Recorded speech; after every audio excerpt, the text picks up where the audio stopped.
Charleston's slave auctions of 1847 processed over 3,000 transactions that year, each meticulously recorded in leather-bound ledgers still housed in the South Carolina Historical Society archives. But one sale, conducted on April 14th by auctioneer Samuel Pritchard, contains an irregularity that 3 separate researchers have noted over the decades. The physical description doesn't match the gender designation. The buyer's signature shows signs of having been traced over, and the bill of sale was amended twice in different ink colors. What makes this transaction truly disturbing isn't just the paperwork.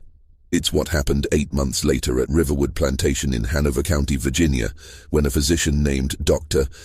Howard Kemp filed a private report with the county magistrate, then immediately left the state and never practiced medicine again. The report was sealed by court order and has never been made public. Until now, the full story of what happened at Riverwood has remained buried in private family letters, slave testimony recorded during a closed tribunal, and the cryptic diary entries of a woman who took her own life rather than face what her husband had planned for her. Before we continue with the story of Riverwood Plantation and the transaction that destroyed everyone it touched, I need you to do something. Subscribe to this channel and hit that notification bell, because stories like this one, drawn from historical records that have been deliberately obscured, need to be told. And I want to know where you're listening from. Drop a comment telling me what state or city you're in. Are you watching from Virginia, where this happened? From South Carolina, where it began? Let me know. Now, let's go back to where it all started. The spring of 1847 found Hanover County, Virginia in a state of cautious prosperity. Located just north of Richmond, the county had weathered the economic fluctuations of the 1840s better than most, its rich soil producing tobacco that commanded premium prices in both domestic and European markets. The James River wound through the landscape, providing transportation for hogsheads of cured leaf that would make their way to Richmond's warehouses and then to the world beyond. Riverwood Plantation occupied nearly 800 acres of this prime land, its borders marked by aging oak trees that had witnessed a century of cultivation. The main house, built in 1798 by the Vanderhorst family, stood 3 stories tall with white columns that had weathered to a grayish cream. 12 windows faced south to catch the winter sun, and a wide porch wrapped around 2 sides of the structure, offering views of the tobacco fields that generated the family's wealth. By 1847, Riverwood belonged to Isaiah Vanderhorst, age 43, who had inherited the estate from his father in 1839. Isaiah cut an imposing figure in Hanover County society, standing over 6 feet tall with the broad shoulders of a man who had worked alongside his field hands in his youth, before prosperity and social expectations made such labor unseemly for a man of his station. His dark hair had begun to gray at the temples, and he maintained the mutton-chop sideburns fashionable among Virginia gentlemen of the era. But those who knew him well noticed something had changed in recent years. His eyes, once bright with ambition, had taken on a haunted quality since his first wife's death in 1844. Sarah Vanderhorst had died of puerperal fever 5 days after delivering their 3rd stillborn child. Isaiah never spoke of her, but household slaves whispered that he kept her bedroom exactly as she'd left it, her hairbrush still on the vanity, her last needlework still stretched in its frame. The loss had done something to him. He'd always been a stern master, but never cruel by the standards of the time. After Sarah's death, something harder settled into his character, a brittleness that made even his most trusted slaves nervous. The plantation operated with a workforce of 43 enslaved people, ranging from field hands to the house staff that maintained the main residence. Among them was an elderly woman named Patience, who had served as Sarah's personal maid and now managed the household with quiet efficiency. She'd been born at Riverwood and had known Isaiah since he was a boy. If anyone understood the change in him, it was Patience, though she kept her observations to herself. Isaiah's younger brother, Thomas, lived in Richmond and managed the business aspects of Riverwood's tobacco sales. At 38, Thomas was everything Isaiah was not: gregarious, charming, comfortable in the drawing rooms of Richmond society. Where Isaiah had married for love, Thomas had remained a bachelor, much to his mother's distress. The brothers maintained a cordial but distant relationship, meeting quarterly to discuss plantation finances and little else. By early 1847, family pressure and practical necessity had convinced Isaiah to remarry. At 43, with no heirs, he needed sons to secure Riverwood's future. His mother, Constance Vanderhorst, had taken matters into her own hands, corresponding with old friends across Virginia to identify suitable candidates. The woman she settled on was Catherine Shelby, daughter of a once prominent family from Albemarle County, whose fortunes had declined precipitously after her father's death in 1843. Catherine was 26, considered dangerously close to spinsterhood by Virginia standards. She was not beautiful in the conventional sense, her features too strong, her frame too thin, her manner too reserved. But she was educated, having attended a female academy in Charlottesville, and she carried herself with the dignity expected of her class, despite her family's reduced circumstances. Most importantly, she was healthy and of childbearing age, and her family was desperate enough to accept Isaiah's proposal without excessive negotiation over settlements. They married on March 2, 1847, in a small ceremony at St. Paul's Episcopal Church in Hanover County. Catherine arrived at Riverwood with 2 trunks of belongings and a lady's maid her mother had insisted she bring, a free woman of color named Dinah, who had been with the Shelby family for a decade.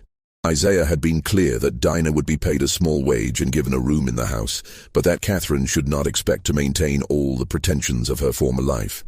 Money was to be spent on the plantation's operations, not on excess servants. The early weeks of their marriage passed in stilted formality. Isaiah was not unkind, but neither was he warm. Catherine understood her role: to manage the household, to produce heirs, to maintain appearances in county society. She accepted this arrangement with the same quiet resignation that had characterized her agreement to the marriage itself. At night, Isaiah came to her room at irregular intervals, performing his marital duties with mechanical efficiency before returning to his own chambers. There was no tenderness, no conversation beyond practical necessities. Catherine found the isolation of Riverwood oppressive. In Albemarle County, her family's reduced circumstances had still allowed for social calls, church gatherings, occasional trips to Charlottesville. Here she was 15 miles from the nearest neighbor of her own class, and Isaiah showed no interest in entertaining or accepting invitations. He spent his days riding between tobacco fields, reviewing accounts in his study, or sitting on the porch in the evenings, smoking and staring at nothing. The household staff, led by Patience, treated Catherine with careful respect but little warmth.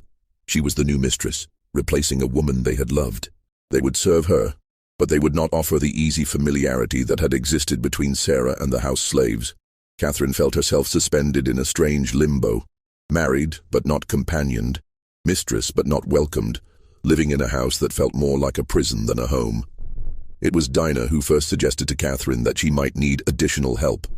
Dinah, at 45, was no longer as spry as she once was, and the management of Catherine's wardrobe, the care of her rooms, and attendance to her personal needs left other household tasks unmanaged.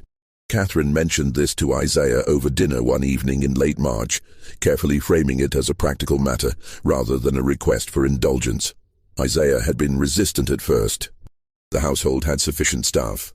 But Catherine, showing a hint of the steel beneath her reserved exterior, pointed out that the house slaves had their established routines and were answerable to Patience, not to her. If she was to properly manage the household as his wife, she needed someone answerable directly to her, someone to handle tasks that Dinah, as a paid employee, should not be expected to perform. After several days of consideration, Isaiah agreed. He would purchase a young house slave at the next opportunity, someone who could be trained to Catherine's specific requirements. That opportunity came sooner than expected. Thomas sent word from Richmond that he would be traveling to Charleston on business in early April and could attend the slave auctions on Isaiah's behalf if given parameters and funds. Isaiah provided both. A healthy female between 15 and 25, strong enough for household labor, but refined enough in manner to serve a lady, literate if possible, and costing no more than $800.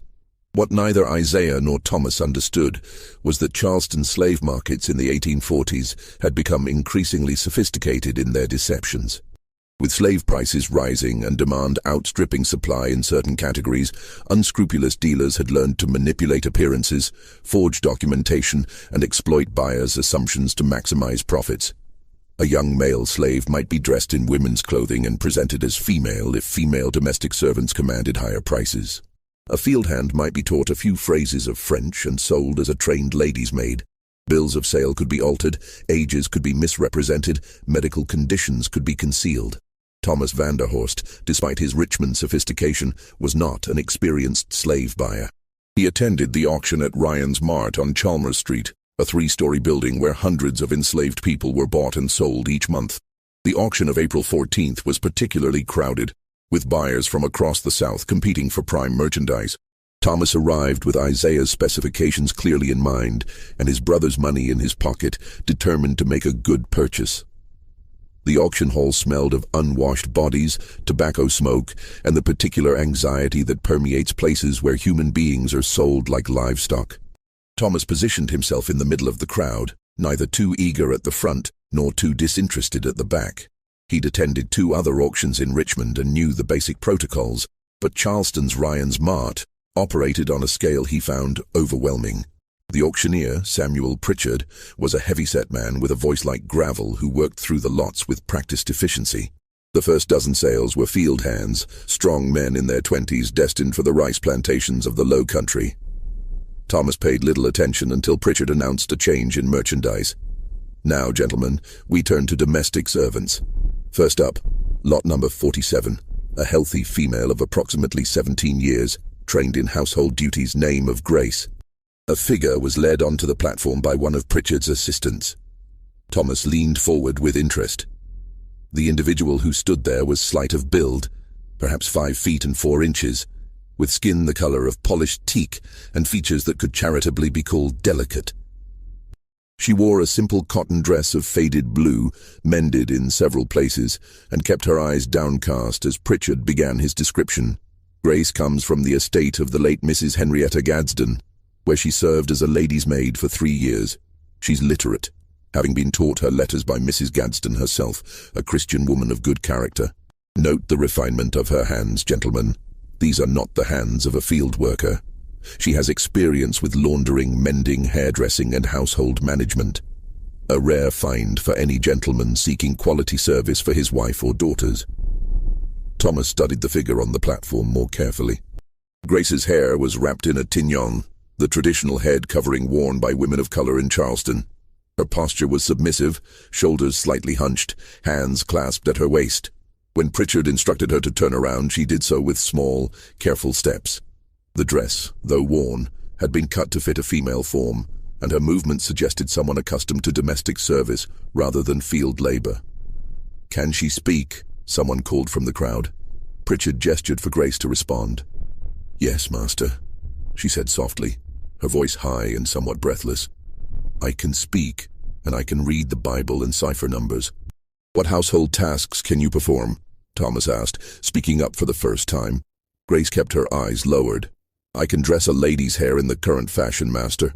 I can maintain a wardrobe, clean and press garments, prepare medicinal teas, assist with correspondence, and manage household linens. Mrs. Gadsden trained me carefully before her passing." The accent was Low Country Charleston, the grammar surprisingly correct for someone enslaved. Thomas felt his interest growing. This was exactly what Isaiah had specified. Refined enough for Catherine's service, literate, trained in household arts. The fact that she came from a respectable estate rather than the rougher trade added to her value. "Any health issues?" another bidder asked. Pritchard shook his head vigorously. "Sound in body and mind. Dr. Marcus Waverley examined her 2 days ago. His certification is included in the documentation. No signs of consumption, dropsy, or female complaints. She's menstruated regularly according to the estate inventory." That last detail made Thomas slightly uncomfortable, but he understood it was relevant information for breeding potential should a buyer wish to consider that aspect. He had no such intentions on Isaiah's behalf. This was strictly a domestic purchase, but the confirmation of good health was important. The bidding opened at $400. Thomas waited, watching as 2 other buyers pushed the price upward. At $650, one dropped out. At $725, the other hesitated. Thomas jumped in decisively. $750. A pause. The other bidder looked at Grace again, seemed to reconsider, then shook his head and stepped back. Pritchard's gavel came down. Sold to the gentleman in the grey coat for $750. See the clerk for documentation. Thomas made his way to the wooden table where a clerk processed the sales. As he waited, he watched Grace being led down from the platform. She moved carefully, keeping her eyes down, her gait somewhat awkward in a way he attributed to the nervousness of being sold.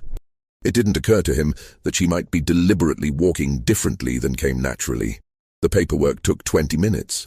The clerk filled out a bill of sale, describing Grace as a Negro female of approximately 17 years, sound in body, literate, trained in domestic service.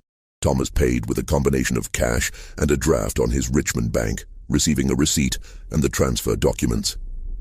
Included in the papers was a brief letter from the Gadsden estate executor confirming Grace's provenance and training. What Thomas didn't notice, because he had no reason to look closely, was that the ink color of Grace's gender designation appeared slightly different from the rest of the text, as if it had been added later. He also didn't notice that Dr. Waverley's signature on the health certificate looked traced rather than original. These were sophisticated forgeries, the work of someone who understood that buyers rarely scrutinized documents closely when the merchandise matched their expectations.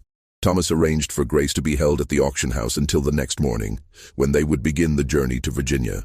He spent the evening at a hotel near the waterfront, composing a letter to Isaiah, informing him of the successful purchase and detailing Grace's apparent qualifications. "She seems a sensible creature," he wrote, "well-spoken and trained in precisely the arts Catherine will require. The price was somewhat higher than you specified, but I judged her quality worth the additional $50. The next morning, Thomas collected Grace from Ryan's Mart.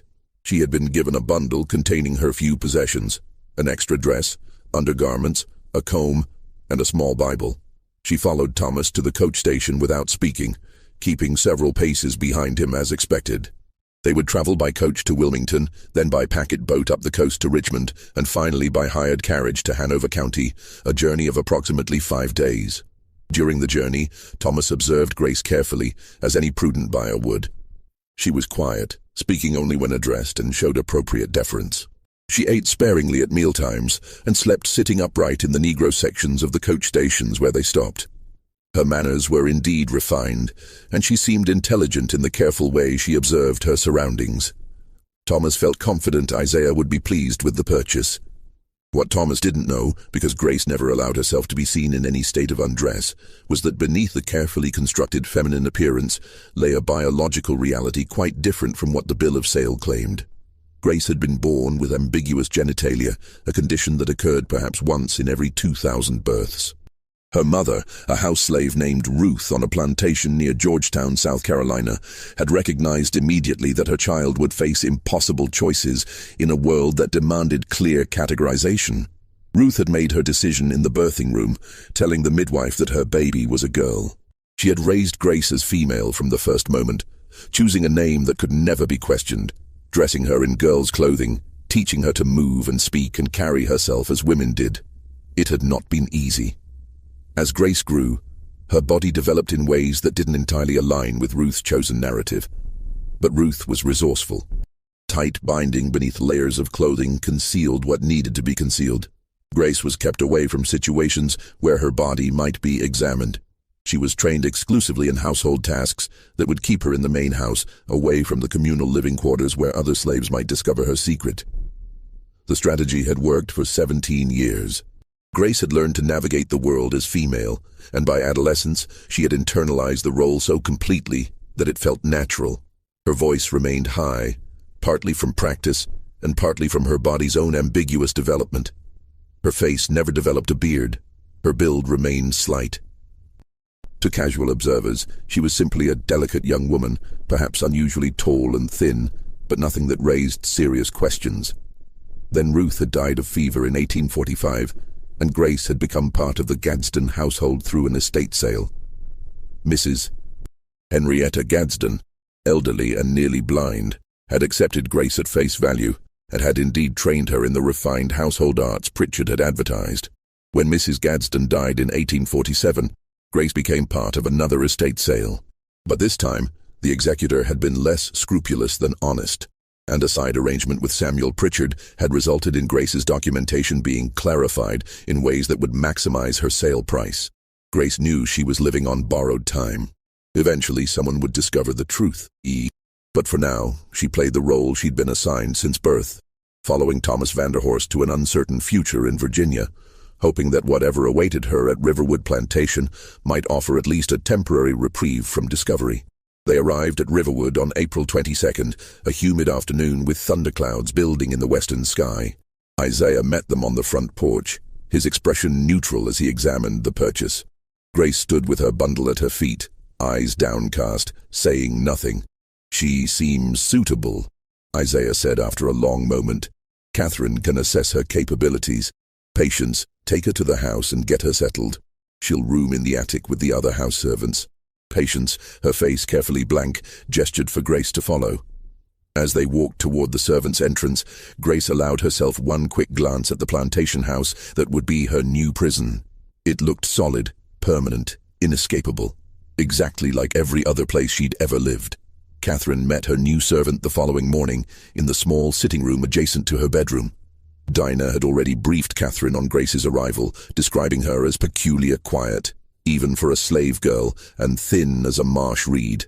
Now Catherine sat in a straight-backed chair, while Grace stood before her, hands clasped, eyes respectfully lowered. "Dinah tells me you were trained in Charleston," Catherine began, her voice neither warm nor cold, simply businesslike. "Can you dress hair?" "Yes, mistress, I know several fashions, and I can use hot irons for curling." Catherine gestured toward her dressing table. "Show me." For the next 20 minutes, Grace worked with Catherine's dark brown hair, demonstrating techniques she'd learned from Mrs. Gadsden. Her hands were gentle but confident, arranging Catherine's hair into a style suitable for an afternoon at home. Catherine watched in the mirror, saying nothing, evaluating not just the skill, but the demeanor. What Catherine noticed first was how carefully Grace moved, as if always conscious of taking up minimal space. Her gestures were economical, her footsteps nearly silent, her breathing so quiet as to be almost imperceptible. There was something almost theatrical about her femininity, as if she'd studied the role rather than simply inhabiting it naturally. But Catherine, who had her own experience of performing expected roles, didn't find this particularly remarkable. Many slaves learned to present exaggerated versions of what their masters expected. "That will do," Catherine said when Grace finished. "You'll assist Dinah with my wardrobe and personal needs. You'll help with household mending and preservation of linens. You'll attend me during social calls when they occur, though I understand those are rare here. You'll sleep in the attic with the other house servants. Your meals will be taken in the kitchen. Do you understand?" "Yes, mistress." "Thank you, mistress. One more thing." Catherine's voice dropped slightly. "My husband has moods. When he's in one of his dark periods, stay out of his sight unless specifically summoned. It's not personal, but he prefers minimal disruption when he's troubled. Can you do that?" Grace nodded, and for just a moment, she raised her eyes enough to meet Catherine's in the mirror. What passed between them in that brief glance was recognition, one trapped person acknowledging another. Then Grace's eyes dropped again, and the moment passed. The first weeks of Grace's service at Riverwood established a routine that would govern the household through the spring and early summer of 1847. She rose before dawn, helping to light fires in the main house fireplaces, even though spring warmth made them less necessary. She assisted Catherine with dressing, often working alongside Dinah to manage the complicated undergarments, corsets, and layered clothing that defined a Virginia lady's proper appearance. She proved skillful with a needle, repairing the delicate embroidery on Catherine's better dresses and mending torn lace with tiny, nearly invisible stitches. But it was in the quiet hours, the times when Catherine sat alone in her room reading or attempting needlework of her own, that the relationship between mistress and servant began to shift into something less defined by the strict hierarchies of the plantation system. At first, it was simply that Grace had a quality of stillness that Catherine found soothing.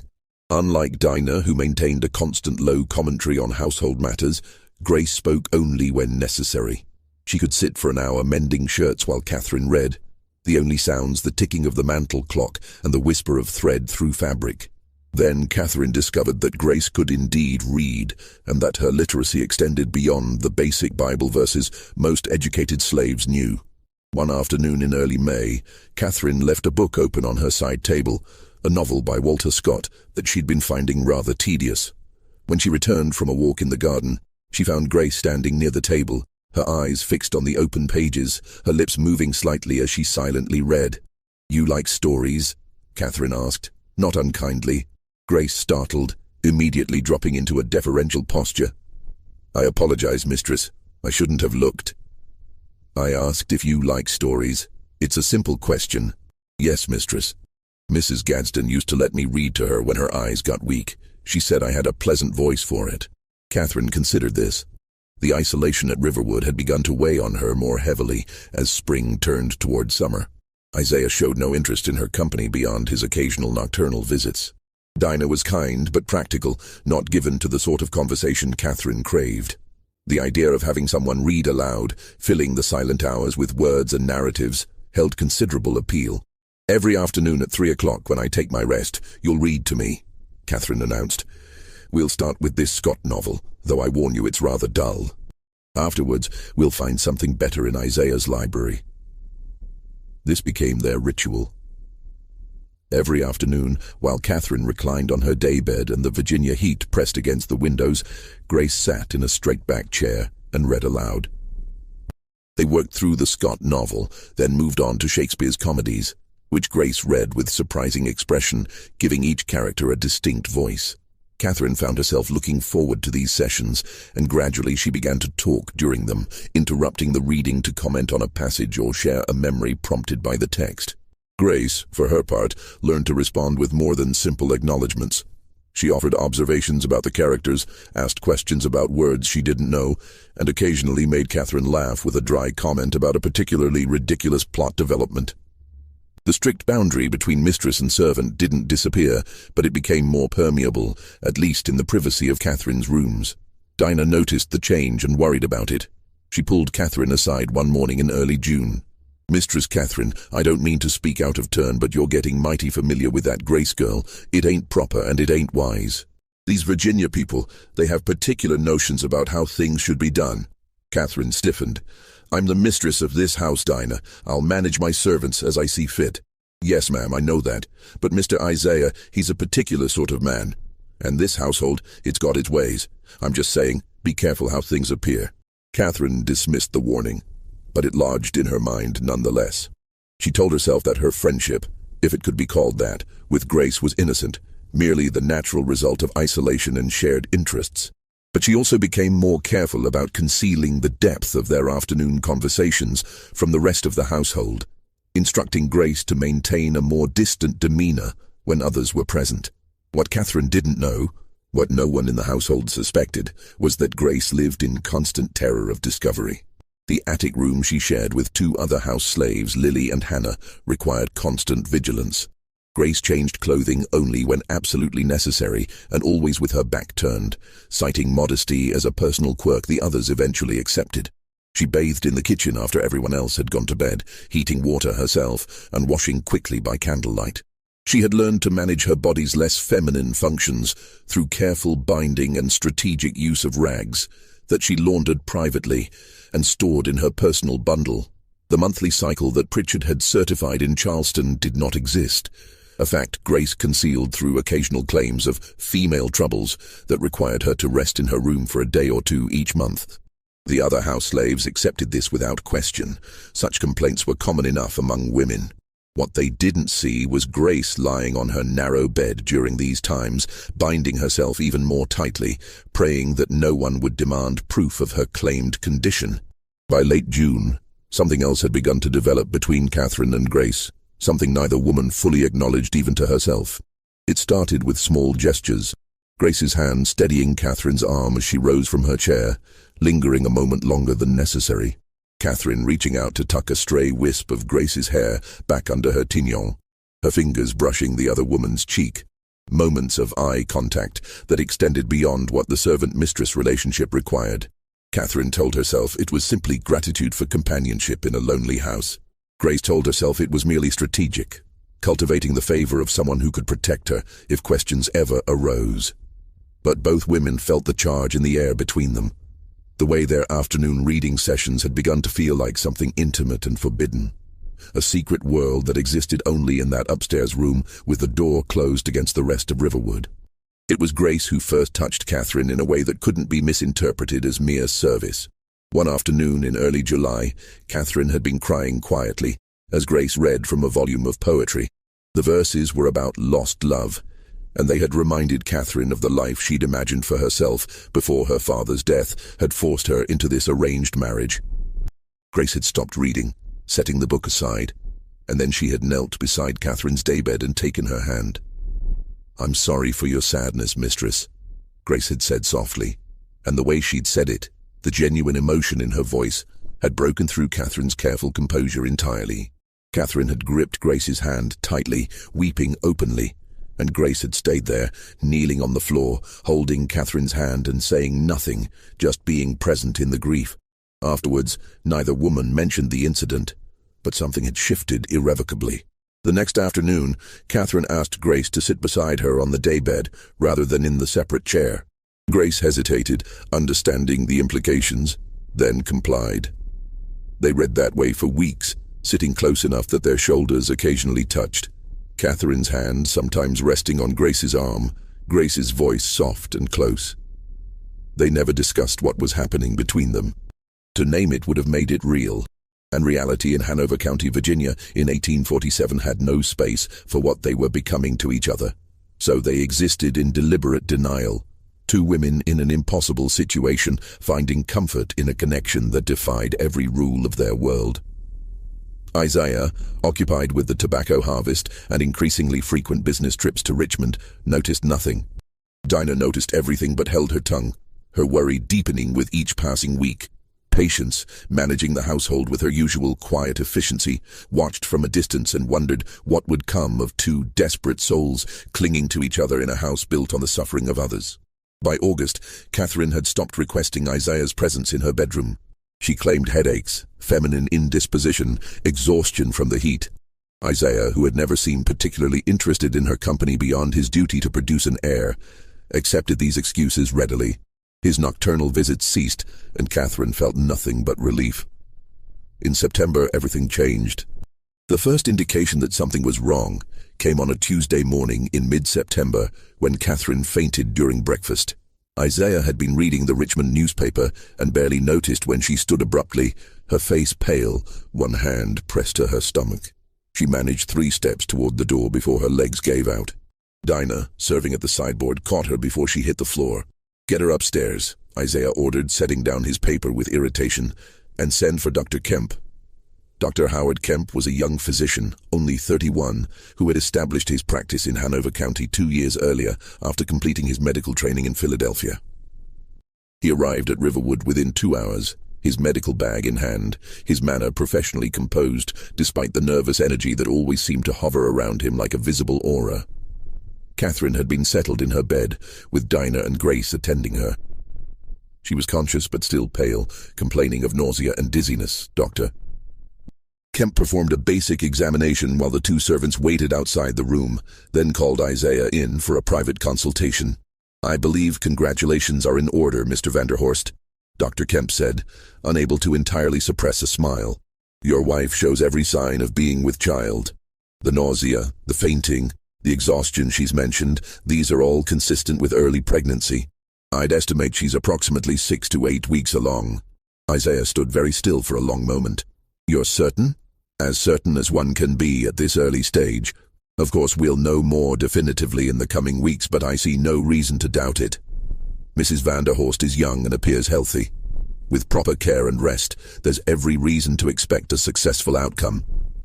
After Dr. Kemp left, Isaiah stood on the front porch for over an hour, smoking his pipe and staring at the tobacco fields. His expression revealed nothing of what he was thinking. When he finally went back inside, he instructed Patience to inform Catherine that he was pleased about the pregnancy and that she should rest as much as necessary. He did not go to see her himself. What Isaiah did do, that evening in the privacy of his study, was sit down with his personal diary and count backwards from mid-September. His last visit to Catherine's bedroom had been in mid-July, nearly 2 months ago. Before that, there had been a gap of several weeks due to his business travels. The arithmetic didn't seem quite right, but Isaiah was not a medical man, and he told himself that Dr. Kemp surely knew better than he did about such matters.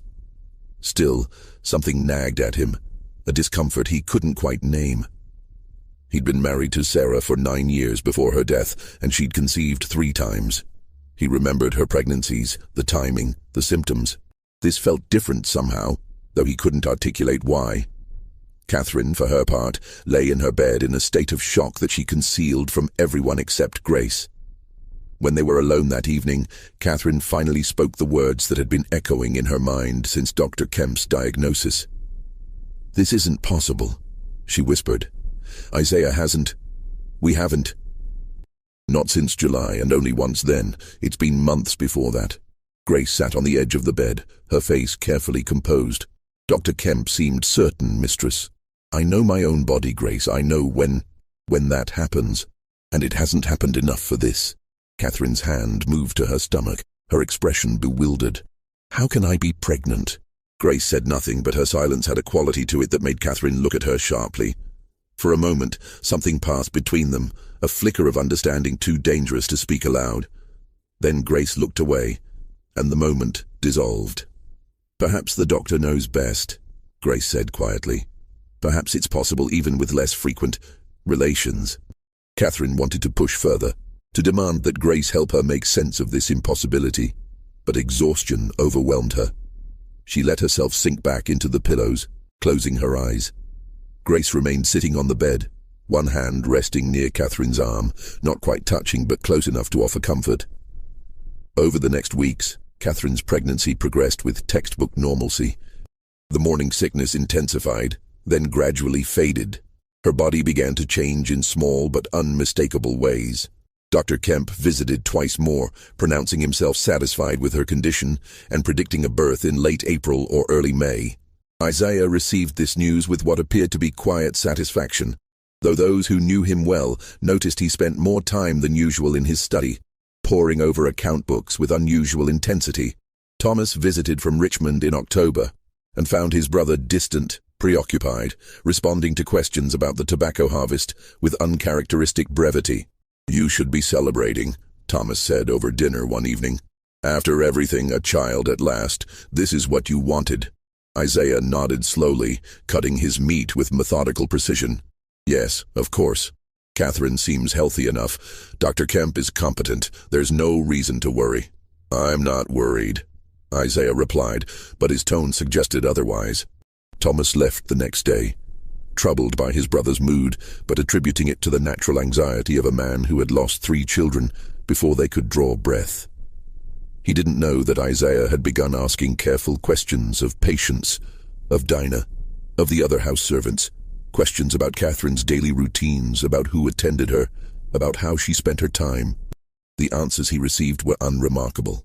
Mrs. Vanderhorst rested frequently as pregnant women should. She took light walks in the garden. She read in her room during the afternoon hours.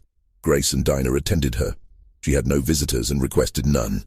Her behavior was entirely appropriate for a woman in her condition. What no one told Isaiah, because no one thought it significant, was exactly how much time Catherine spent alone with Grace during those afternoon hours, or that the door to Catherine's sitting room remained closed for 2 or 3 hours each day, or that Grace had begun sleeping on a pallet in Catherine's dressing room rather than in the attic with the other house slaves, supposedly so she could attend Catherine quickly if morning sickness struck during the night. This arrangement had been Catherine's idea, proposed in late September and implemented over Dinah's quiet objections. Catherine had claimed it was practical, necessary given her condition. In truth, it was motivated by a need that had nothing to do with medical necessity and everything to do with the relationship that had deepened between mistress and servant into something neither woman could any longer pretend to misunderstand. They had become lovers, though neither used that word. It had happened gradually through September, small transgressions that accumulated into larger ones. Grace's hand moving from Catherine's arm to her face. Catherine pulling Grace closer on the daybed until they were lying together, the first kiss that had shocked them both with its intensity. They told themselves they were offering each other comfort, companionship, relief from loneliness. But they both knew it was more than that. Grace lived in constant terror that her body would betray her, that Catherine would discover the anatomical reality beneath the feminine performance. But Catherine never pushed for intimacies that would have revealed the truth. Their physical relationship remained constrained by layers of clothing, by darkness, by careful positioning that Grace orchestrated with desperate subtlety. Catherine seemed content with what Grace offered, or perhaps she deliberately chose not to question the boundaries Grace maintained. What Catherine had not questioned, in those early weeks of their intimacy in late August, was whether pregnancy could result from their encounters. She was educated enough to know that conception required specific biological circumstances, but she had been taught, like most women of her class, that the details were shameful and not to be examined too closely. She knew pregnancy came from relations with men. What had happened between her and Grace didn't fit that category in her understanding, so she hadn't considered the possibility. Now, carrying a child whose existence she couldn't rationally explain, Catherine found herself caught between denying reality and accepting an impossibility. She never asked Grace directly whether her servant might be something other than what she appeared. To ask would be to shatter the careful fiction they'd constructed, and Catherine needed that fiction more than she needed truth. Grace, meanwhile, lived in absolute terror. She had known, of course, that their intimacy could lead to this outcome.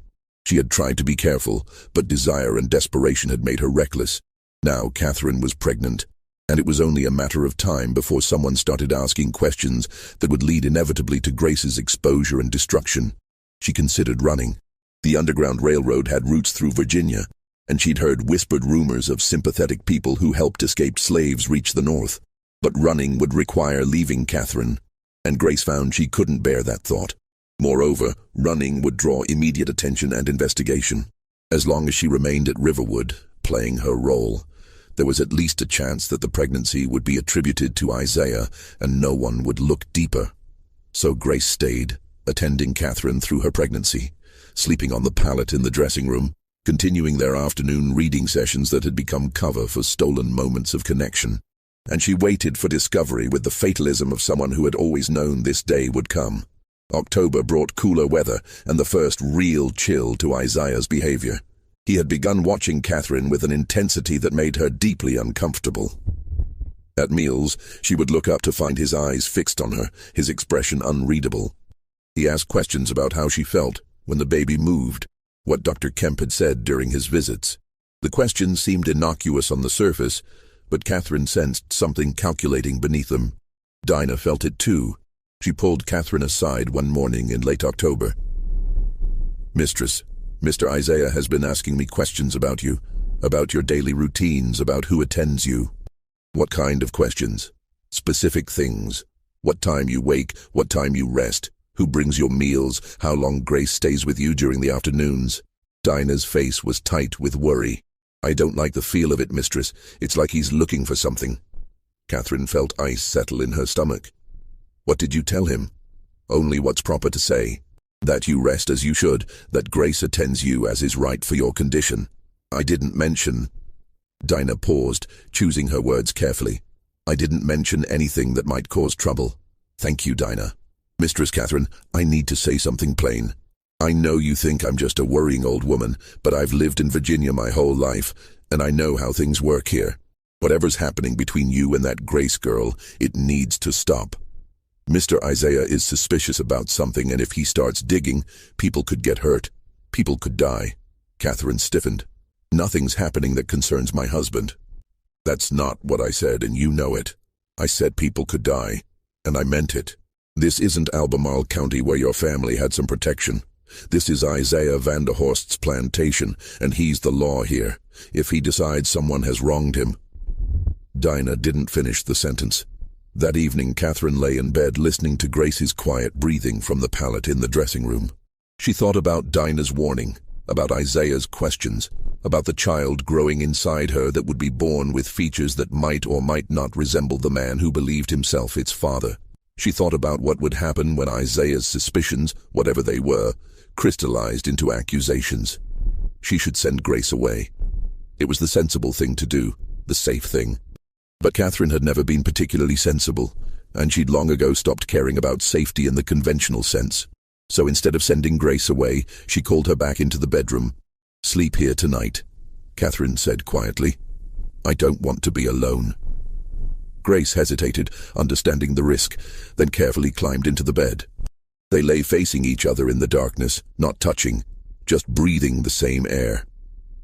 After a long silence, Catherine spoke. "Whatever happens, I want you to know that these months have been the only time in my life I've felt truly seen by another person. The only time I've felt less alone. Mistress. Catherine. When we're alone, call me Catherine." "Catherine," Grace said carefully, testing the name. "I feel the same way, and I'm sorry. For all of it. For what's coming." "What is coming?" Grace was quiet for a long time. "Discovery. Eventually. It's inevitable. Then we'll face it together." But even as Catherine said it, she knew it was a hollow promise. They wouldn't face anything together because the world they lived in would never allow that. When discovery came, Catherine would be the wronged wife, and Grace would be the deceiver, and nothing that had passed between them would matter in the face of those assigned roles. November brought the first serious complication. Catherine was 4 months along now, her pregnancy beginning to show despite the concealing layers of clothing fashionable for the time. Dr. Kemp visited for his monthly examination and pronounced himself satisfied with her progress, but he also mentioned something that made Catherine's blood run cold. "The baby is quite active," he noted, his hands pressed to her abdomen. "That's a good sign. Strong movement suggests vigor. I'd say you're carrying a boy, Mrs. Vanderhorst. They tend to be more active in the womb." After he left, Isaiah came to Catherine's room, something he rarely did anymore. He sat in the chair by her window, his face troubled. "Dr. Kemp says 4 months, Isaiah said slowly. "That would mean conception in July." Catherine forced herself to meet his eyes. "Yes, that seems right. I was gone most of July. Business in Richmond, you remember? I was only here for 3 days in the middle of the month." "Yes. You came to my room one of those nights." Catherine kept her voice steady. "One night." Isaiah's eyes were hard now. "Once. And Dr. Kemp is certain about 4 months? He's the physician. I assume he knows how to calculate these things." Isaiah stood, walking to the window, his back to her. "Sarah conceived 3 times in 9 years. 3 times, Catherine. And I was with her regularly, far more than I've been with you. Yet you conceive after a handful of encounters, most of them months before we were even married. I don't understand what you're suggesting." He turned to face her, and Catherine saw something dangerous in his expression. "I'm not suggesting anything. I'm simply noting facts. And facts, Catherine, have a way of revealing truth eventually." After he left, Catherine sat shaking for nearly an hour before Grace returned from an errand to find her in tears. Grace held her, saying nothing, because there was nothing to say. They both understood that Isaiah's suspicions had moved from vague unease to specific doubt. The question was no longer whether he suspected something, but what he would do about it. The answer came sooner than either woman expected. In early December, Isaiah summoned Patience to his study. The conversation lasted over an hour, and when Patience emerged, her face was grave. She went directly to the kitchen and spoke in low tones with the cook, then disappeared into the slave quarters. Within a day, rumors began circulating among the enslaved workers at Riverwood. The master was asking questions, specific questions about Mrs. Vanderhorst and Grace, about their time together, about anything unusual anyone might have observed. The house slaves, loyal to Patience and protective of their own precarious positions, said nothing of substance. But the questions themselves were enough to create an atmosphere of tension that pervaded the entire plantation. Just when it seemed the situation couldn't become more fraught, something happened that pushed events toward an inevitable crisis. Isaiah received a letter from Thomas in Richmond, a letter that would later become Exhibit C in the sealed tribunal documents. Thomas had been making inquiries in Charleston, following up on some business matters. While there, he'd happened to meet Samuel Pritchard in a tavern. They'd shared a drink, discussed the slave trade, and Thomas had mentioned the purchase he'd made on Isaiah's behalf back in April. Pritchard had seemed uneasy at the mention of Grace, had changed the subject quickly, and Thomas, ever observant in social situations, had noticed the reaction. Curious, Thomas had done some quiet investigating. He'd spoken to the clerk who had processed the sale. He'd examined his copy of the bill of sale more carefully, noticing for the first time the slight variation in ink color on certain portions of the document. He'd tried to find Dr. Marcus Waverley, whose signature appeared on the health certificate, only to discover that no physician by that name practiced in Charleston. Thomas's letter to Isaiah was carefully worded, but the implications were clear. Something about Grace's sale had been irregular. The documentation might have been falsified. The health certificate was definitely forged. And Pritchard, when pressed, had become defensive and eventually admitted that sometimes gender designations had to be clarified for market purposes, a phrase Thomas found disturbingly ambiguous. Isaiah read the letter 3 times, his face growing darker with each reading. Then he locked it in his desk drawer and sat in his study for the rest of the afternoon, drinking whiskey and thinking about his wife's impossible pregnancy, about Grace's 2 delicate features, about the closed door of Catherine's sitting room during those long afternoon hours. By evening, he had made his decision.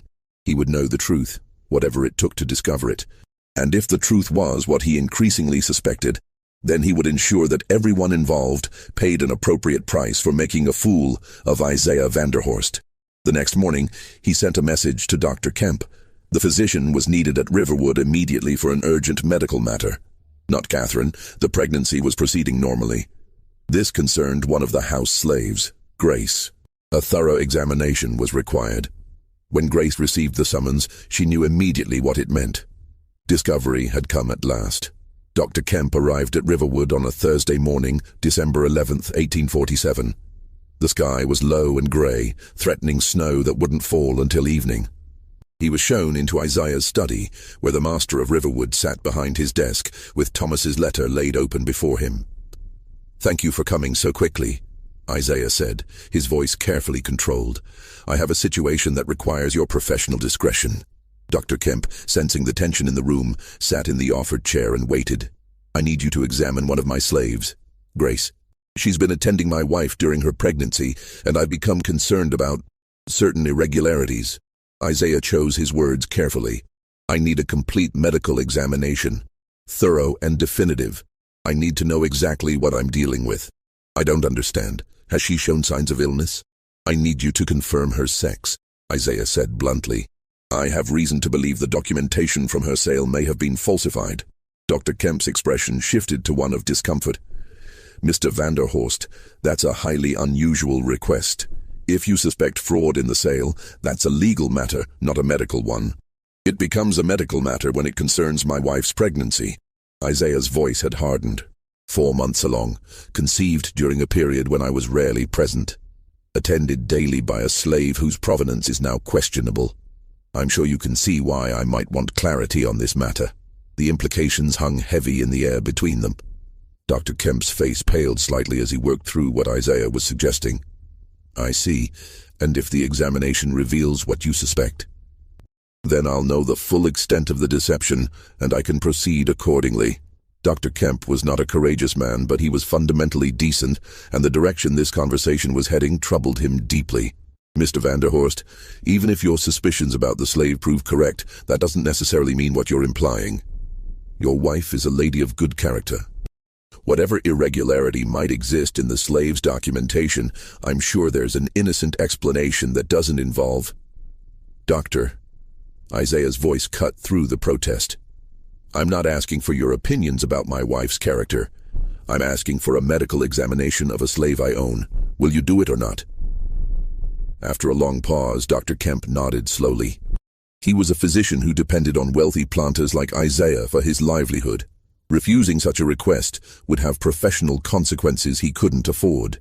"I'll conduct the examination. Where is the slave now?" Grace was summoned to a small room on the first floor that had once served as Sarah Vanderhorst's sewing room. Isaiah had cleared it of furniture, except for a simple table and 2 chairs. Patience brought Grace to the door, her face full of terrible sympathy, then withdrew. Isaiah and Dr. Kemp entered, closing the door behind them. Grace stood in the center of the room, her hands clasped in front of her, her eyes downcast. She knew what was coming. She'd known since the moment she'd received the summons that her careful performance had finally reached its end. Part of her felt almost relieved. The strain of maintaining the deception had been exhausting, and now at least it would be over, one way or another. "Grace," Isaiah said, his voice cold and formal, "Dr. Kemp is going to examine you. You will cooperate fully. Do you understand? Yes, master. Remove your clothing. Grace looked up then, meeting Isaiah's eyes for the first time. What he saw in her face wasn't fear exactly, but something more complex, resignation mixed with a strange kind of dignity. She began to undress slowly, carefully folding each garment as she removed it, as if this small act of order could provide some control in a situation where she had none. Dr. Kemp turned away as Grace disrobed, focusing his attention on preparing his medical instruments with unnecessary meticulousness. He was deeply uncomfortable with what he'd been asked to do, but he'd committed to the examination and would follow through professionally. When Grace stood naked before them, the truth of her body was undeniable. The careful binding she'd maintained beneath her clothing was gone, revealing anatomy that contradicted every assumption that had been made about her since Thomas had purchased her in Charleston. She was intersex, with physical characteristics that didn't align neatly with typical male or female presentation, but included distinctly masculine anatomy alongside other more ambiguous features. Isaiah stared for a long moment, his face unreadable, then turned abruptly and walked to the window. Make your examination thorough, doctor. I want documentation of every detail. Dr. Kemp approached Grace with visible reluctance. I'm sorry, he said quietly, too low for Isaiah to hear. Then he began his examination, clinical and methodical, noting observations in a small leather journal he'd brought. Grace stood motionless throughout, her eyes fixed on a point on the far wall, her mind deliberately empty of thought or feeling. The examination took 20 minutes. When it was complete, Dr. Kemp allowed Grace to dress again, then turned to Isaiah with his journal in hand. Your suspicions were correct, Dr. Kemp said, his voice flat. The individual presents with what medical literature terms hermaphroditism.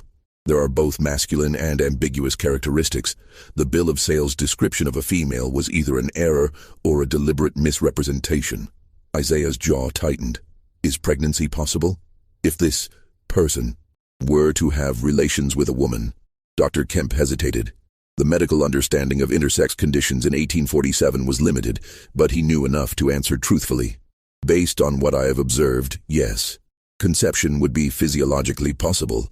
Isaiah closed his eyes briefly, then opened them with new hardness. Thank you, doctor. I'll need you to provide written documentation of your findings, detailed and signed. Can you have it ready by tomorrow? Yes. But Mr. Vanderhorst, I must advise extreme caution in how you proceed. This is a delicate matter that— I know exactly how to proceed, Isaiah interrupted. You've confirmed what I needed to know. The rest is my concern. After Dr. Kemp left, Isaiah stood in the sewing room with Grace for a long moment. When he finally spoke, his voice shook with controlled rage. How long? Grace said nothing. How long have you been deceiving my wife? How long have you been in her bed, playing the role of a woman while fathering a child on her? She didn't know, Grace said quietly. Catherine never knew what I was. I never told her. You expect me to believe that? That my wife was so stupid, so blind, that she didn't realize? I expect you to believe what's true. Catherine is innocent in this. She believed I was what I appeared to be. She believed the child was yours. Isaiah moved forward suddenly, his hand striking Grace across the face hard enough to knock her to the floor. Don't speak my wife's name. You don't have that right. Grace stayed on the floor, tasting blood from a split lip, and said nothing more. There was nothing more to say. The truth was out, and now consequences would follow with the same inevitability that had brought her to this moment. Isaiah left the room, locking the door behind him. Grace sat on the floor for a long time, until eventually Patience came with a lantern after darkness had fallen. The old woman didn't speak as she helped Grace to her feet and led her, not to the main house, but to a storage shed behind the slave quarters where farm equipment was kept. Inside, someone had placed a bucket of water, a blanket, and a heel of bread. Mr. Isaiah says you're to stay here until he decides what to do, Patience said, her voice breaking slightly. I'm sorry, child. I'm so sorry. She locked the shed door from the outside, and Grace was left in darkness, knowing that her fate, and Catherine's, now rested entirely in the hands of a man who felt he'd been made a fool in his own house. Upstairs in the main house, Catherine knew nothing of the examination. She'd been kept deliberately unaware, told only that Grace had been needed for other duties that day. It wasn't until Dinah came to help her dress for dinner that Catherine learned something was terribly wrong. Where's Grace? Catherine asked, noting her absence. Dinah's hands shook as she fastened Catherine's dress. Mistress, something's happened. Mr. Isaiah, he had Dr. Kemp examine Grace today, and now she's been locked in the equipment shed. Catherine went completely still. Examined her? Why? I don't know the details, mistress, but the whole household is talking. Mr. Isaiah's been shut in his study all afternoon, and Thomas arrived from Richmond an hour ago. They're in there together now, and from what the servants can hear, it's not good. Catherine felt the floor tilt beneath her. She gripped the back of a chair for support, her mind racing through implications she didn't want to face. I need to see my husband. Mistress, I don't think that's wise right now. He's in a state, from what I hear. Maybe wait until... Now, Dinah, I need to see him now. But when Catherine knocked on Isaiah's study door, it was Thomas who answered. His face was grave as he looked at her, and she saw pity in his eyes, which was somehow worse than anger would have been. Catherine, you should rest. You're carrying a child. This stress isn't good for your condition. I need to speak with my husband. That's not possible right now. Isaiah is... He's working through some difficult information. It would be better if you gave him time. What information? What's happened to Grace? Thomas glanced back into the study, then stepped into the hallway, pulling the door closed behind him. He lowered his voice. Catherine, I don't know what's been happening in this house, but Isaiah has discovered something about the slave girl that's... It's complicated and serious. The best thing you can do is go to your room and let Isaiah handle this as he sees fit. Tell me what he discovered. I can't. That's not my place. But I will tell you this. If you're involved in any way with what's happened here, you need to think very carefully about what you're going to say when Isaiah asks you questions. Because he will ask, and your answers need to be convincing. Catherine felt ice spread through her chest. She understood then that whatever Isaiah had learned, it was enough to shatter the careful fiction she and Grace had maintained. The pregnancy, Grace's identity, their relationship, all of it was about to be exposed in whatever form Isaiah chose to believe. She went back to her room, dismissed Dinah, and sat in the darkness as evening fell into night. She thought about Grace locked in the equipment shed. She thought about the child moving in her womb, innocent of the circumstances of its conception. She thought about Isaiah's rage and what forms it might take, and she made a decision. If Isaiah was going to destroy Grace for what had happened, he would have to destroy Catherine too. She would not allow the person she loved to face judgment alone while she hid behind the protection of her class and her marriage. Whatever came, they would face it together, or Catherine would ensure that Isaiah's revenge consumed her as well. The confrontation came the next morning. Isaiah summoned Catherine to his study at 8 o'clock before she'd had breakfast, while morning sickness still made her stomach churn. Thomas was there again, standing by the window, and Dr. Kemp sat in a chair by the fireplace, looking profoundly uncomfortable. Isaiah stood behind his desk, Dr. Kemp's written report spread before him. When Catherine entered, he didn't ask her to sit. I have some questions for you, Isaiah began, his voice dangerously quiet. And I expect truthful answers. Do you understand? Catherine raised her chin slightly. I understand. How long have you been having relations with Grace? The bluntness of the question was clearly intended to shock her into a revealing response. Catherine kept her face carefully neutral. I don't know what you mean. Don't insult me with denials. Dr. Kemp has examined Grace. I know what she is, what he is, whatever term applies. I know that thing is not a woman. And I know that the child you're carrying is not mine. How can you possibly know that? Isaiah's control cracked slightly. Because I was barely here when conception occurred. Because I've sired 3 dead children in 9 years with Sarah, and suddenly you conceive after a handful of encounters. Because that creature has been in your room, alone with you, for hours every day since arriving at this plantation. His voice had risen to a shout. Thomas stepped forward. Isaiah, calm yourself, this isn't helping. But Isaiah ignored his brother, his eyes fixed on Catherine. Tell me the truth, all of it. Or I swear to God, Catherine, what I do to both of you will be talked about in Hanover County for the next 50 years. Catherine felt the baby move inside her, a small flutter that reminded her what was at stake. She could lie. She could claim innocence, say that Grace had deceived her as thoroughly as she'd deceived everyone else. Isaiah might believe it, or he might choose to believe it to avoid the scandal of having his wife publicly implicated in such a situation.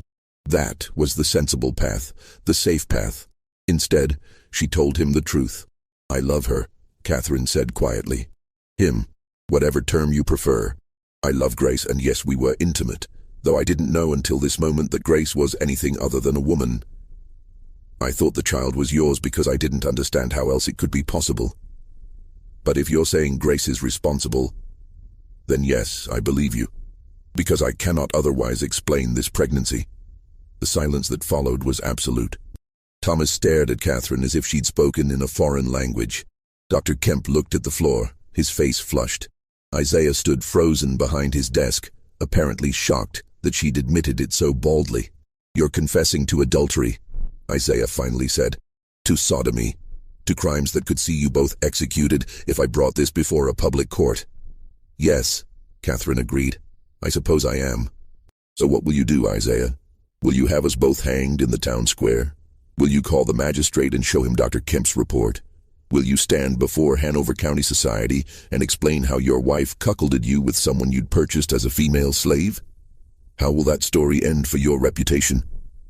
Isaiah's face had gone white. "You think you're clever. You think I won't act because of scandal. I think you're trapped," Catherine said, and there was something almost like satisfaction in her voice. "You can't punish us without exposing yourself to humiliation. You can't claim the child as yours now, not after having Dr. Kemp examine Grace and document what he found. But you also can't reject the child without explaining why. You're caught in the same impossible situation you've put us in." Thomas cleared his throat. "There may be a solution here that avoids the worst outcomes for everyone. I'm not interested in solutions that protect them," Isaiah snarled. "Then you're a fool," Thomas shot back, his own temper finally showing. "Because Catherine is right. You're trapped by your own discovery. If this becomes public, you're ruined. The story will be that Isaiah Vanderhorst was such an inadequate husband that his wife preferred a slave of ambiguous gender over him. That's what people will say, and you know it. So, unless you want to live with that for the rest of your life, you need to think strategically, not emotionally." Isaiah slumped into his chair, suddenly looking older than his 43 years. "What are you suggesting?" "A tribunal," Thomas said. "Private, composed of trusted men who can keep their mouths shut. They hear the evidence, make a judgment that satisfies the law, and then everyone involved disappears quietly. Catherine can be sent away to live with relatives, the child adopted out or placed in an orphanage, Grace sold south or worse. The story we tell publicly is that Catherine's health required her to leave Riverwood, and the pregnancy ended, unfortunately. It's not ideal, but it's manageable. And if I want them both dead?" Isaiah asked. "That's within my rights. Catherine for adultery, Grace for rape of a white woman." Catherine laughed bitterly. "Rape? Is that the story you'll tell? That I was forced?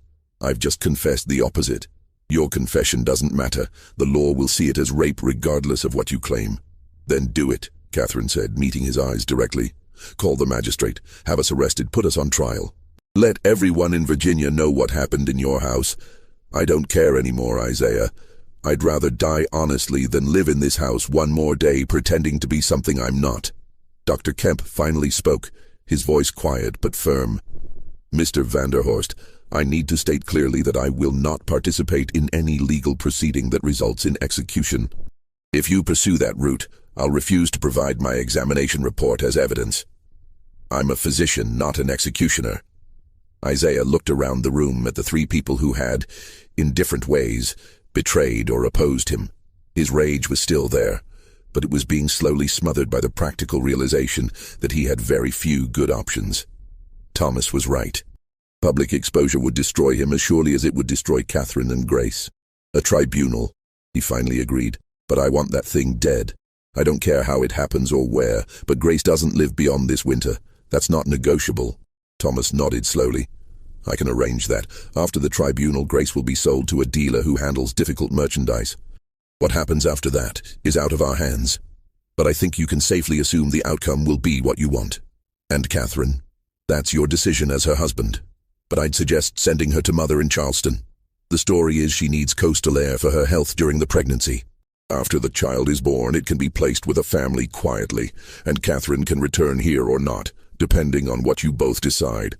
Isaiah looked at Catherine, and in his eyes she saw not love or even hatred, just exhaustion and disgust. "I want you gone from this house within the week.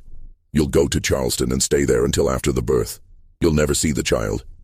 You'll never speak of what happened here, and you'll never mention that creature's name again. If you violate any of these terms, I'll have you committed to an asylum for insanity. Do you understand?" Catherine nodded. She'd lost everything, but at least she was alive, and so was the child. "What about Grace? What about her? Can I see her before I leave?" Isaiah's face hardened. "Absolutely not. She's already been moved from the property. For all you know, she's dead already, and that's all you'll ever know." But that was a lie. Grace was still in the equipment shed, and she would remain there for another 3 days, while Thomas made arrangements with a slave trader he knew, a man who specialized in handling problem slaves for clients who wanted them to disappear quietly.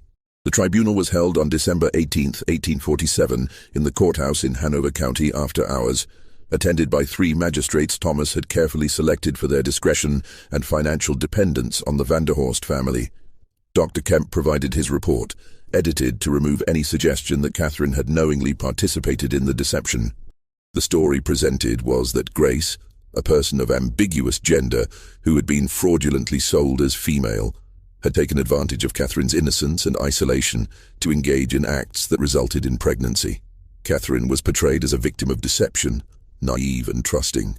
Grace was portrayed as a calculating predator who had deliberately infiltrated the household with malicious intent. The tribunal took less than 2 hours to reach its conclusions. Grace was judged guilty of fraud, deception, and assault. The recommended punishment was sale to a plantation in the Deep South under conditions that would ensure she never had contact with white society again. Catherine was absolved of willing participation, but judged to have shown poor judgment in allowing such familiarity with a servant. She was remanded to her husband's custody with the recommendation that she be removed from the situation that had led to her poor judgment. The child's fate was left to Isaiah's discretion, with the understanding that it would not be raised at Riverwood or acknowledged as a Vanderhorst heir. The next day, December 19th, Grace was removed from the equipment shed and transported to Richmond in chains. Thomas supervised the transfer personally, handing her over to a trader named Samuel Hicks, who operated out of Lumpkin's Jail, the notorious slave prison on Richmond's north side. What happened to Grace after that was never officially recorded, but Hicks was known for sending troublesome slaves to the sugar plantations of Louisiana, where life expectancy measured in months rather than years, and where no one asked questions about a worker's past. Catherine left Riverwood on December 21st, traveling to Charleston with only Dinah for company. She was 5 months pregnant, visibly showing despite her traveling clothes. Isaiah didn't come out to say goodbye. He watched from his study window as the carriage pulled away, then turned back to his desk and the bourbon that had become his constant companion since the tribunal. At Constance Vanderhorst's Charleston residence, Catherine was installed in a third-floor room overlooking the harbor. Her mother-in-law received her with cold efficiency, having been told enough by Thomas to understand that Catherine had brought shame to the family. Constance made it clear that Catherine would remain confined until after the birth, and that she should consider herself fortunate Isaiah hadn't simply committed her to an asylum. The winter passed slowly. Catherine spent her days at the window, watching ships come and go, thinking about Grace and wondering if she was still alive somewhere in Louisiana. She knew the sugar plantations were brutal, that workers often died within months of arrival, but she allowed herself to hope that somehow Grace had survived, had perhaps escaped, had found freedom in some northern city where no one knew her story. On April 23, 1848, Catherine went into labor. The birth was attended by a discreet midwife Constance had hired specifically for difficult situations. After 14 hours, Catherine delivered a healthy boy with dark hair and features that could have belonged to either Isaiah or Grace, ambiguous enough that no definitive judgment could be made. Catherine held her son for 2 hours. She memorized his face, counted his fingers and toes, whispered promises she knew she couldn't keep. Then Constance came and took him away. Thomas had arranged for the child to be placed with a farming family in Buckingham County, people who needed help and were willing to raise an infant of uncertain parentage for a sum that would secure their future. The boy would be called William Hutchins, and he would never know the truth of his origins. Catherine returned to Riverwood in mid-May, a ghost in her own life. Isaiah rarely spoke to her, maintaining separate quarters and interacting only when social propriety demanded it.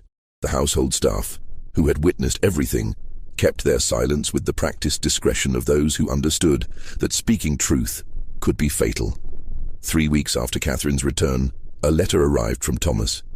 It was addressed to Isaiah, but he read portions aloud to Catherine with deliberate cruelty. Samuel Hicks had sent confirmation that Grace had been sold to the Morrison plantation outside New Orleans. The work there was punishing, the overseers brutal. Grace had lasted 4 months before dying of what the plantation records listed as exhaustion and fever. Catherine felt something break inside her that never healed. Grace was dead, their son was gone, and she was trapped in a marriage that had become her prison. She thought seriously about ending her own life that summer, spending long hours walking near the James River, considering how easy it would be to simply walk into the water and let it take her, but she didn't. Something stubborn in her refused to give Isaiah that satisfaction, refused to let the story end with her surrender. So she lived. She managed the household, attended church, performed the duties expected of a Virginia lady. She became known in Hanover County as a quiet woman, somewhat melancholy, devoted to charitable works, but keeping largely to herself. Isaiah died in 1856 of a heart ailment, leaving Riverwood to a distant cousin. Catherine was provided for in the will, but chose not to remain at the plantation. She moved to Richmond, where she lived modestly on her widow's income until her death in 1871. She never remarried, never had other children, and never spoke of what had happened in 1847. The boy, William Hutchins, grew up never knowing he'd been adopted. He lived an ordinary life as a Virginia farmer, married, had children of his own, and died in 1889 without ever learning about the plantation in Hanover County or the impossible love story that had brought him into the world.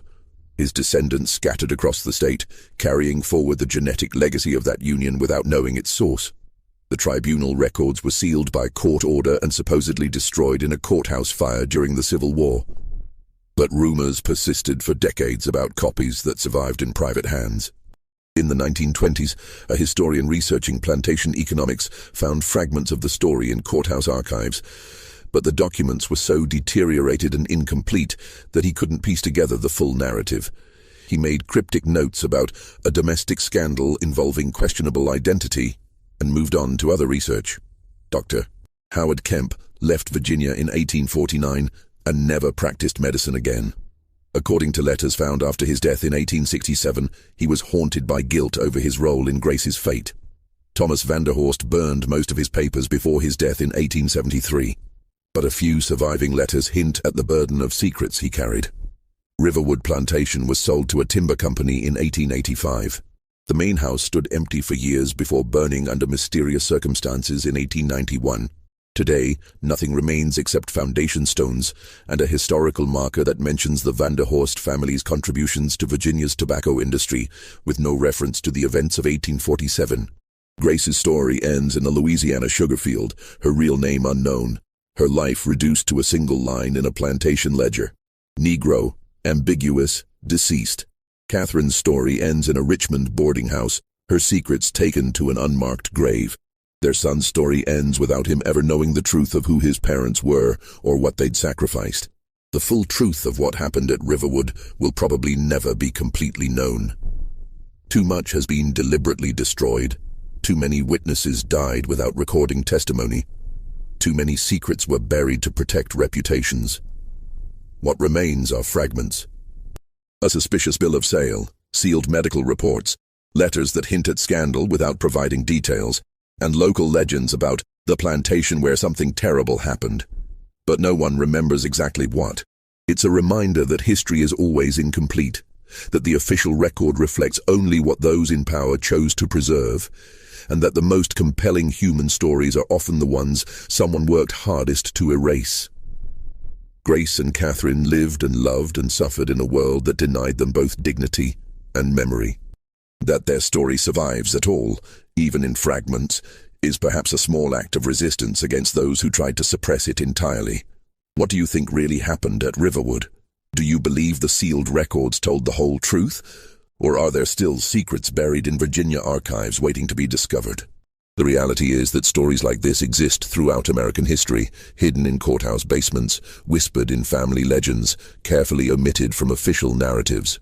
If this dark chapter from the past fascinated you and you want more forgotten American mysteries, subscribe to this channel, hit that notification bell, and share this video with someone who appreciates history's hidden stories. Drop a comment below telling me what state you're from and whether you know of similar historical mysteries in your region.